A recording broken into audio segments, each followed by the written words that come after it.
عزیز،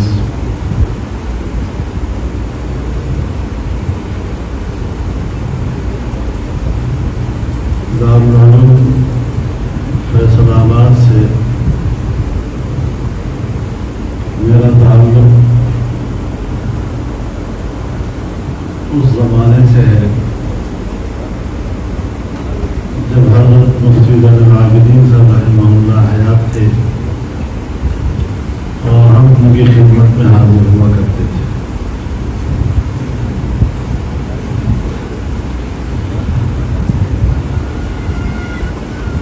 بعد میں ایک لمبا عرصہ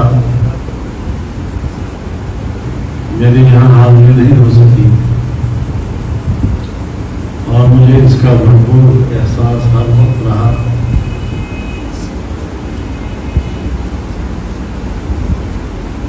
آج جب تھوڑی ایسی فرصت مجھے ملی،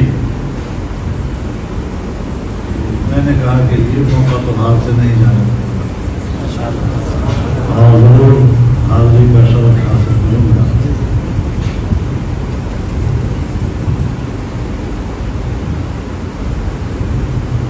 ہمارے بھائی ملک عبدالوحید صاحب بیٹھے ہیں، حضرت مفتی صاحب رحمہ اللہ ہمارے جب لگا، وہ بھی حج میں ان کے مہمان ہوا کرتے تھے اور میں بھی انہی کا مہمان ہوا کرتا تھا اور ابھی بھی انہی کا مہمان ہوں۔ اور حضرت مفتی صاحب زین العابدین صاحب رحمہ اللہ بھی انہی کے مہمان ہوتے تھے۔ اس زمانے میں جب ضیاء کی حکومت تھی تو اختلاف رائے بھی تھا، ہم ان کی مخالفت میں تھے تو وہ ان کی ذرا حمایت میں بات کرتے تھے، لیکن حج ہم اکٹھا کرتے تھے۔ اور مزدلفے کی صبح جو ہے وہ ہر قیمت پر میں ان کے ساتھ گزارتا تھا، اس لیے کہ وہ چائے کا انتظام رکھتے تھے۔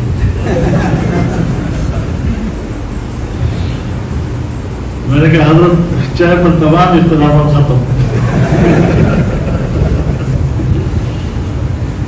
بہت ایک پیار اور محبت کا ایک تعلق تھا اور ہمارے تمام اکابر کو اللہ تعالیٰ نے یہ مزاج بخشا ہے کہ اختلاف رائے کے باوجود بھی ایک دوسرے کے ساتھ احترام کا تعلق وہ جانے نہیں دیتے اور ان کی حیات مبارکہ تک آخر تک برقرار رہا۔ آج میں محسوس کرتا ہوں کہ میں بڑے لمبے عرصے کے بعد اپنے گھر میں آیا ہوں اور شاہ صاحب کو کہتے تھے کہ آپ فضل الرحمان کی زیارت کر رہے تھے، میں آپ کی زیارت کرنے کے لیے آیا۔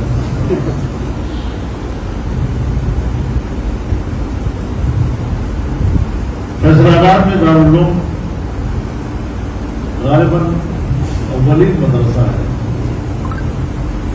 اور باقی جو سارے ان کے فروع ہیں،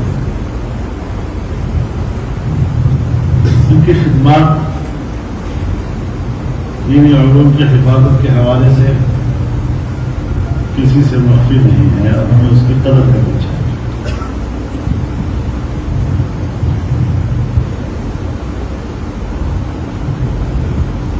یہاں پر دعوت و تبلیغ کا سلسلہ بھی اسی دارالعلوم سے وابستہ رہا ہے اور حضرت مفتی صاحب رحمہ اللہ اس سلسلے کی بھی رکن رکین تھے۔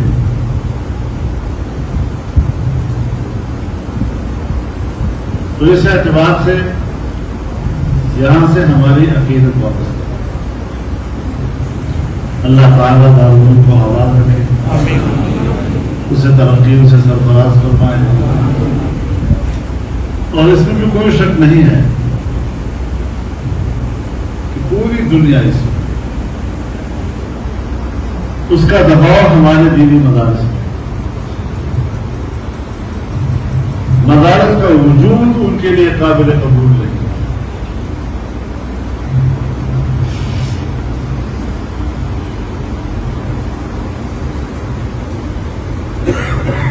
انگریز کا رویہ اور پاکستان بننے کے بعد اور خاص طور پر 9/11 کے بعد ہمارے حکمرانوں کا رویہ مدارس کے ساتھ ایک ہے.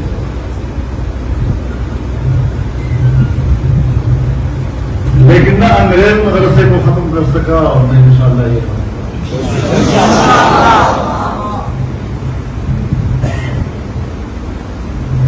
دین کا محافظ اللہ ہے اور مدارس اس دین کی حفاظت کے اسباب میں سے ہے، اس کے ذرائع میں سے ہے، اس کی حفاظت کے قلعے ہیں. انشاءاللہ یہ سلسلے برقرار رہے گا.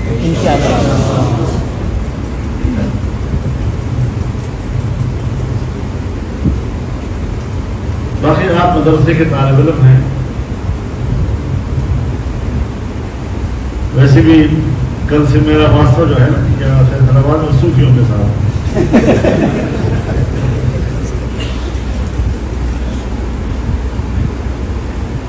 میں اپنے حدود میں رہتی ہوئی بات کرتا ہوں.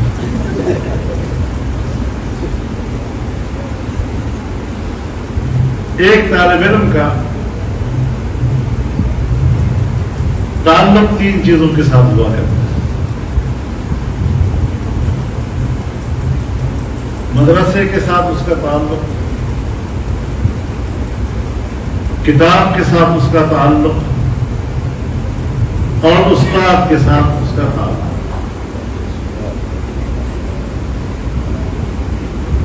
ان تینوں سے طالب علم اکتساب فیض کرتا ہے.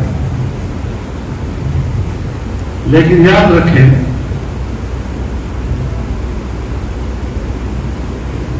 یہ فیض تبھی حاصل ہو سکتا ہے جب ان تینوں کے ساتھ آپ کا تعلق وہ ادب کا ہو.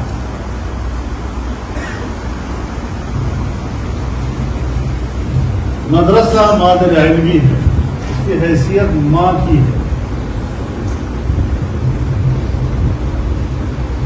جو اپنے گود میں آپ کو پالتی ہے اور آپ کی نشو و نما کرتی ہے، علمی اور روحانی لحاظ سے آپ کو انسان بناتی ہے.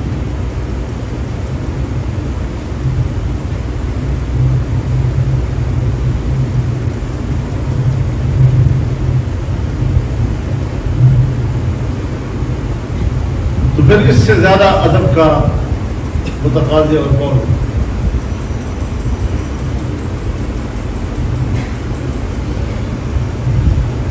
کتاب وہ آپ کی روحانی غذا کا مجموعہ ہے.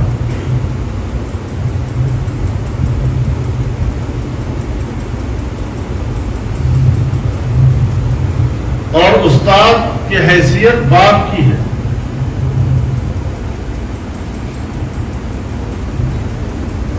جو کتاب سے تمہارے لیے طالب علم کی استعداد کے مطابق رضا چن چن کر وہ آپ کو درگاہ میں مہیا کرتا ہے.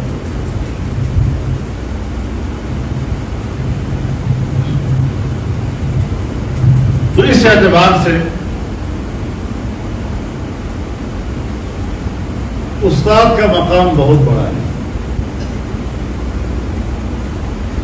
یہ آج کل کے کالج یونیورسٹیاں اور ہمارے مدارس کا سب سے بڑا باہمی فرق یہ ہے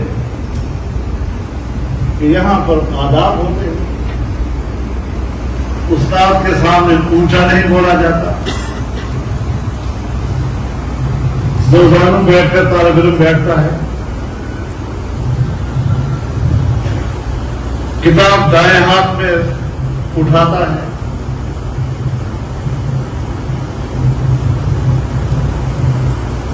اپنے سے اونچی جگہ پہ کتاب کو رکھتا ہے.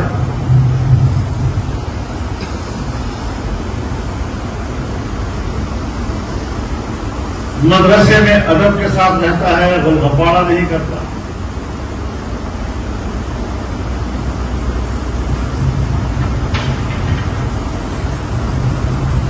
تو یہ تینوں چیزیں طالب علم کے ساتھ وابستہ رہتی ہیں.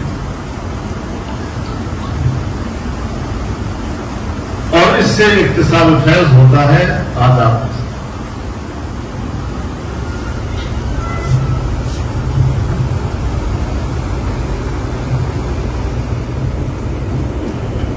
اس میں علم بھی ہے،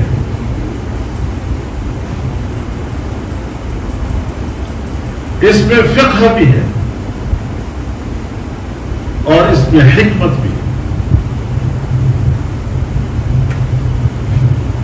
نفس اشیاء کا ادراک یہ علم ہے، نفس مسئلے کا ادراک یہ علم ہے، لیکن اس مسئلے کے پیچھے اگر علت بھی آپ کو معلوم ہو جائے تو یہ فقہ ہے۔ اور جب نفس مسئلہ بھی معلوم ہو اور اس مسئلے کے پیچھے علت بھی آپ کو معلوم ہو، لیکن اس کو بیان کرنے کا موقع و محل آپ کو سمجھ میں نہیں آتا، بے تکے ایک بات مار دیتے ہیں، یہ نہیں دیکھتے کہ میں جس ماحول میں گفتگو کر رہا ہوں، جس سے مخاطب ہوں، اس سے میں نے کیا بات کرنی ہے اور کس لہجے سے بات کرنی ہے۔ تو جس وقت آپ کو یہ چیز حاصل ہو جائے تو اس کا معنی یہ ہے کہ اب آپ کو علم بھی حاصل ہو گیا، آپ کو فقہ بھی حاصل ہو گئی، اور آپ کو حکمت بھی حاصل ہو گئی۔ جب یہ تین چیزیں حاصل ہو جاتی ہیں اور ایک انسان کے اندر جمع ہو جاتی ہیں، تب پھر اس کو عالم ربانی کہا جاتا ہے۔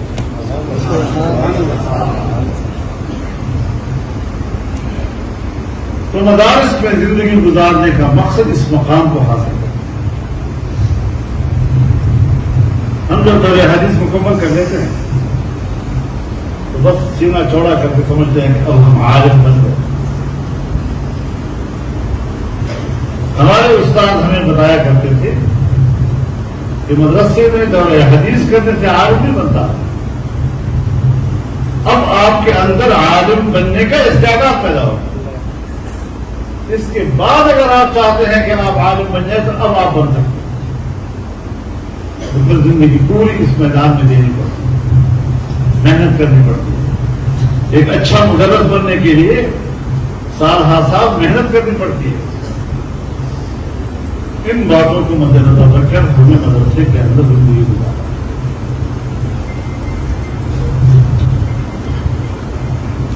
اور اس کی قدر کرنی۔ جو آدمی قدر کرے گا وہ پائے، وہ قدر نہیں کرے گا ہے۔ تو اللہ تعالیٰ ہمارے مدارس کو آباد رکھے اور اس سلسلے کو جاری و ساری رکھے، اور تمام مدارس کو اور دارالعلوم کو اللہ تعالیٰ بقائے دائمی نصیب فرمائے۔